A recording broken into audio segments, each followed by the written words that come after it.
five city blocks long. It was in May of 1937, before your time. You wouldn't remember. My husband and I were coming back from Europe on it. No, wait a minute. Great Grandma cocked her head and pondered for the camera. My husband was dead by then. It was some other man. Anyway, the two of us were coming back on the Hindenburg. It was smooth as silk. You didn't know you were moving. When we flew in over New York, they stopped the ball game at Yankee Stadium to see us passing overhead. Great Grandma paused, caught up in memories. And then the Hindenburg exploded, the anchor said, prompting her. She nodded. We had no complaints about the trip till then. The luggage was all stacked and we were coming in at Lakehurst, New Jersey. I was wearing my beige coat, beige or off-white, I forget. Then whoosh! The gondola heated up like an oven and people pelted out of the windows. We hit the ground and bounced. When we hit again, the door fell off and I walked out and kept going. When they caught up with me in the parking lot, they wanted to put me in the hospital. I looked down and thought I was wearing a lace dress. The fire had about burned up my coat and I lost a shoe. Fantastic, the anchor breathed. What detail! Behind him, the woman reporter was scribbling away on her pad. Never, Mom murmured. Never in her life. Man, you are living history, the anchor said. In your sensational span of years, you've survived two great disasters. Three, Great Grandma patted the bow on her head. I told you I'd been married.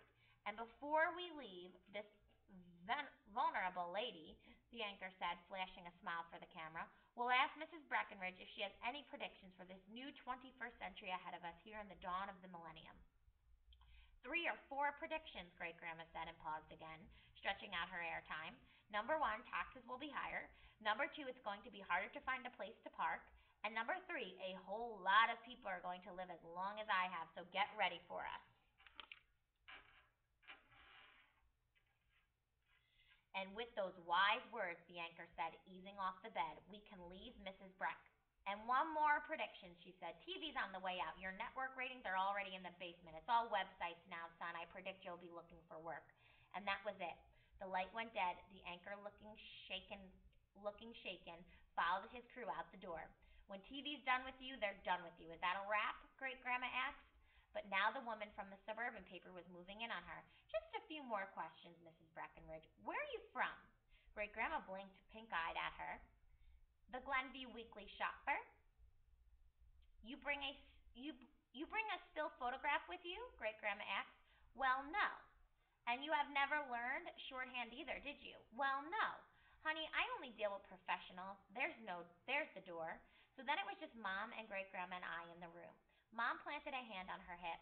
Grandma, number 1, you've never been to San Francisco. And number 2, you never saw one of the Zeppelin things. Great Grandma shrugged. No, but I can read. She nodded to the pile of books on her nightstand with her spectacles folded on top. You can pick up all the stuff in books. And number 3, Mom said, your husband didn't die young. I can remember Grandpa Breckenridge. It was that TV dude in the $500 suit who set me off, Great Grandma said. He dyes his hair. Did you notice? He made me mad, and it put my nose out of joint. He didn't notice I'm still here. He thought I was nothing but my memories, so I gave him some. Now, Mom and I stood beside her bed. I'll tell you something else, Great Grandma said, and it's no lie. We waited, holding our breath to hear. Great Grandma Breckenridge is pointing her little old bent finger right at me. You, Megan, she said. Once upon a time, I was your age. How scary is that? Then she hunched up her little pink shoulders and winked at me. She grinned and I grinned. She was just this little withered up leaf of a lady in the bed, but I felt like giving her a kiss on her little wrinkled cheek, so I did. I'll come see you more often, I told her. Call first, she said. I might be busy. Then she dozed. That is the end of the story, boys and girls. However, as you can see here, I have left on your graphic organizer a space for you to fill out evidence for who Megan is as a character. Also, I would like you to go back and I would like you to add one more piece of evidence for each character in the story. I, of course, have filled out one piece of evidence for Mom, Great Grandma Breckenridge, and the reporter.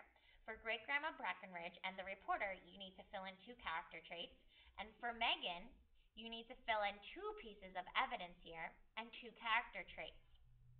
So, I would like you to go back into the story. Maybe you'd like to read it yourself. And then you can find the evidence that supports who these characters are as a whole. I hope you enjoyed the story as much as I did. Have a great morning.